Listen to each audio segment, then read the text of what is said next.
May nais lang akong sabihin tungkol sa ibang demonyo. Pero bago yun, maaari ba akong humingi ng masarap na kambing?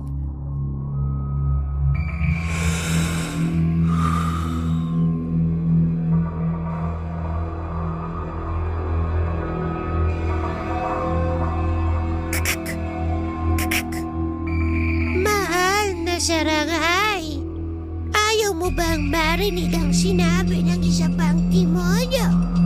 Bukod sa sasakupin niya ang iyong tummy, isa ka daw maingat.